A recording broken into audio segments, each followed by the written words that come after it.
Well, ladies and gentlemen, boys and girls, it is that time again. Welcome to another episode of Rimshots with Sean, right here on the Rock Rage Radio Network, brought to you by Barstools and Bandtalk. And I am here with a new friend, Miss Rose. I have the wrong one at the bottom. Carleo, how you doing? Good. How are you going?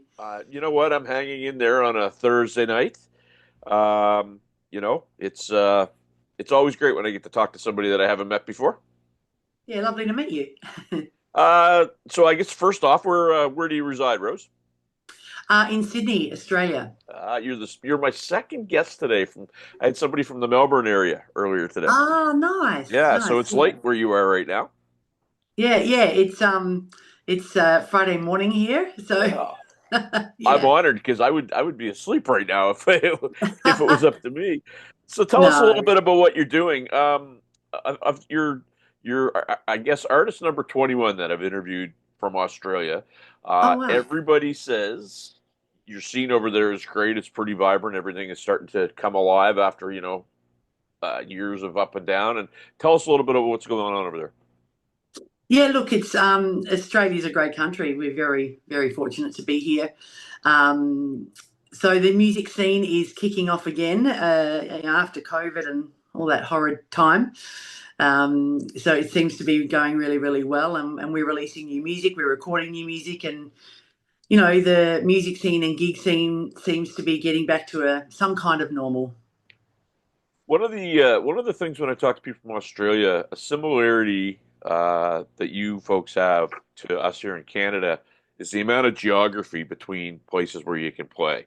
Um, so in Sydney, is there a lot of venues that you can hit and sort of spend time in, or do you have to go around and litter the countryside with your talent? There's quite a few venues in the, I guess, the metropolitan area as such. That's what you're sort of talking about. There are quite a few areas, but there's also quite a few in the country or rural areas. Sure. So yeah, no, there's a fair few. Some of the iconic venues are struggling to stay open. Okay. So I'm hoping that's going to be okay. Because I think live music is such a big part of not just Australia's culture, obviously, everyone's culture. It's rock and roll, right? So, Yeah. and it's good for us and good for the soul. So I'd hate to see any more venues sort of succumbing to closures and things. So, but no, there is a fair few in the metro area and in the city, in Sydney city itself, um, and in the country as well. So just before we get on what you're doing, why do you feel that maybe these venues are struggling? Because I mean, here in Canada, there's a venue that I played for 23 years. Oh, It shut down in December after 23 years, oh. and you know how it goes. Some people have opinions about the place, and oh, good riddance. And I tell you, it's left a real hole in our city. Why do you think it's happening where you are? I just think the economy, Yeah. the cost of living and all that kind of stuff. That's the main reason. And I'm just hoping that it improves because there have been a few that have closed. So I'm hoping it improves and people get behind live music again and get out to venues and, um, you know, go and see your favorite band or a band you've never seen. That's the whole beauty of it, isn't it? Music. It is. It's funny because I remember things shut down, and I remember everybody saying, "Oh, I'll never take music for granted again." And I kept saying, "I hope they stand by that." And I feel, in a way, I don't know about where you are, but I feel in a way they are taking it for granted. In that, you know what, I'll go see them next time, and perhaps there isn't a next time because that band decides they've had enough, or the venue decides to have enough. The other thing too, I'd love to get your thoughts on this. Yeah, look, I feel it's gotten a little bit better, but there is sort of that undertone of, Yeah. like you said, Well, um, I'd love to get your take on this, Rose.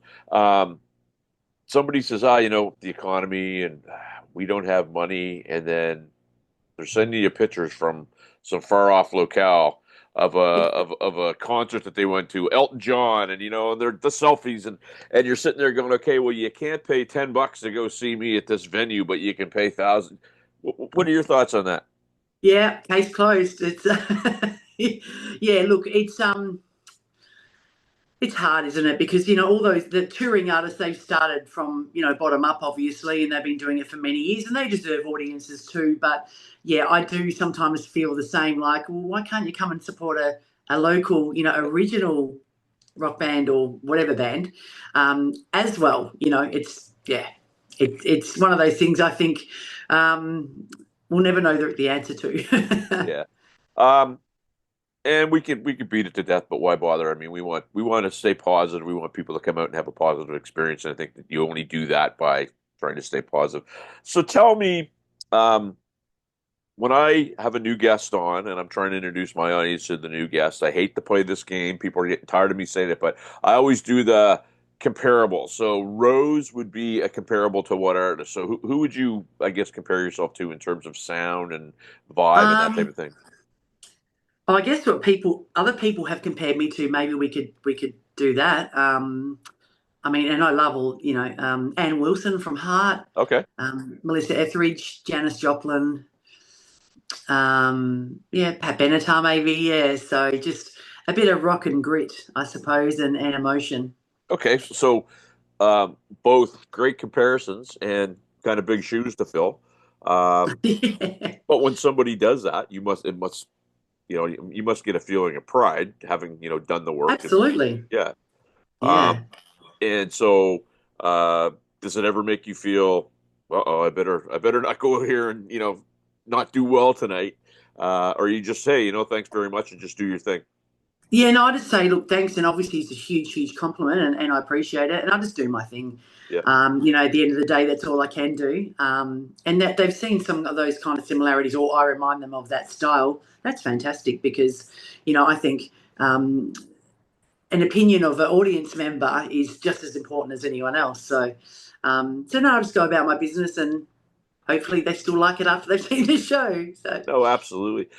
So in terms of shows and what have you, I guess what's your cycle? Are you able to play a few times a month? Are you able to play on a regular basis? What's it like where Oh you're at? yeah, no, we play fairly. So I kind of I diversify a bit. I do a lot of solo acoustic Yeah. shows, just playing rock covers and some originals, and some of that money goes towards the recording Yeah. expenses.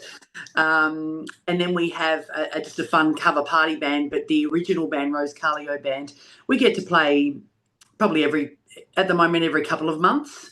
But we've been in the studio and we're recording, and there'll be an album out at the end of the year. So we've sort of, our energy's been going into that lately, but working on some more shows as we speak, in and around Sydney and Australia.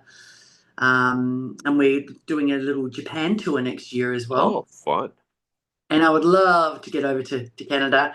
Well, me personally, anyway, I love Canada, but how Have you cool would it been? be to bring Have the you been band? over here?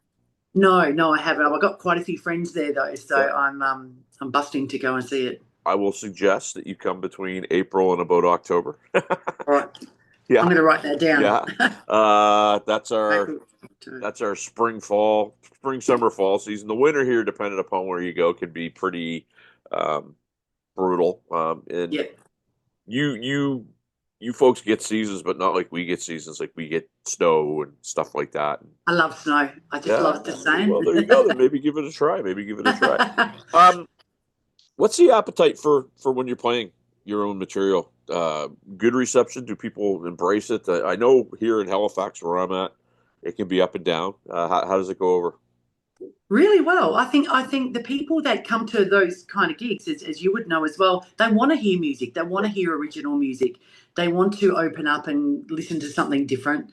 And then, the next show, if you see a familiar face in the crowd, well, it's like, phew, Yeah. they liked it. So no, look, I think people that follow original music and support original musicians are very, very open, and you generally see them at other shows. I'd love to ask you this because I talk to people that are, that live and play in Nashville and my hometown and other places around the world. Is yours a situation where you go in and you play for a guaranteed rate, or is it a tip jar situation, or how does it work? Because I think that everybody thinks that musicians get paid no matter what, and that's not always the case. A lot of the time, it's a guaranteed rate. Yep. Um, but funnily enough, with original bands or original artists, it's not always guaranteed. Yeah. Yeah. Yet if you're playing covers, it is. It's quite bizarre, really. So yeah, but and sometimes people will still want to tip you, and if you're getting paid, quite often I feel a little bit not uncomfortable, but I say to them, you don't have to do that. I'm getting paid. I don't, Yeah. someone's hard earned money. I don't want to take advantage. And a lot of the time they're like, no, no, we would like to do this. Yep. I'm like, okay, if you want to, thank you, much appreciated. That's fair. But yeah, most of the time it's guaranteed. It's not always huge, huge, huge money, but it's something. Yep. Well, and I mean, could you imagine if we had the plumbers doing their job for a tip there? I know, right? Yeah. Yeah, absolutely. All the trades, yeah, yeah, Um, you're right. so in terms of your original music and getting it out to the world, and everybody knows that the business is totally different now than it's ever been, and it changes literally second to second. How have you been doing it? Have you been putting full length releases out? Have you been doing singles? What's your method? The last few years we've been doing singles, but a couple of those singles that we brought out and one recently, but will be on the album, which is going to be out at the end of the year. Yeah. Plus another, so we released one, two. This is the third one that will be from them. So there'll be at least another seven new songs that, seven or 10 new songs that no one's heard. So it just seems to be the way, Yeah. the digital way. Release the single. I'm a little bit old school. I still remember reading album covers and Yeah. liner notes, and so there will be an album at the end of the year. And we know what that strategy's called, right? The Which waterfall track? release. Yeah, the waterfall release. Yes, It's yes, that's right. because here's the thing, it's proven, and it drives me bananas, but it's proven that people's attention spans are so low that you have to do whatever you can to grab them quickly Yeah, because you don't have them for very long. absolutely. I'm learning a bit of that. My stepdaughter's actually introduced me to TikTok. Oh yeah, yep. And I don't, I'm pretty good on social media, but TikTok, I'm like, how does this work? Yeah, she's all over it, and it's the attention span, the grabs, just doing little bits and pieces. No one wants to sit and watch a video for 2 minutes. They just want a 30-second grab at the most. So yeah, it's It's really funny because I interesting. saw this video today, and it was a, I don't know, 13, 14-year-old boy. He took a dirt bike onto a playground by a school, and he tore up the Yeah. gravel. And this guy came up and was scolding him, and this kid's mouthing off. And his last thing was, "Thank you for the 70,000 views on TikTok." And I'm sitting there going, "This is where we're at. This is where we're at, right?" I don't know whether to laugh or cry at that. Well, but here's the thing that you will find out, um, because I do a lot of social media stuff. Just because you get 70,000 views doesn't mean it's useful 70,000 views. It's not necessarily people that are going and buying something or finding music or that type of Correct. thing, right? They're looking for the car crash and then on to the next is pretty much what it is, right? Yeah, So yeah, yeah. You're right. Yeah. yeah, it is Yeah, that's frustrating. it. Yeah, out of those 70,000, you'd be lucky if you've got 700 maybe if that will do anything or follow you or whatever. So yeah, you're 100% right. Yeah. Well, I mean, I was always told by a lot of very successful social media people that your first 1,000 people are, once you get that first real 1,000, you're kind of on your way, and I've seen that myself. So in terms of what you have coming up, I mean, it's hard to believe. Like we're what halfway through 2025, I know. right? We have. Is it your summer? Is it your summer that's coming up right now? Our winter. Oh, your winter. Okay, so We're it's in autumn still. at the moment. Yeah, And are you yeah. guys Celsius or Fahrenheit over there? Degrees. Okay, so you're probably, I don't know, it's still very warm even for the winter, correct?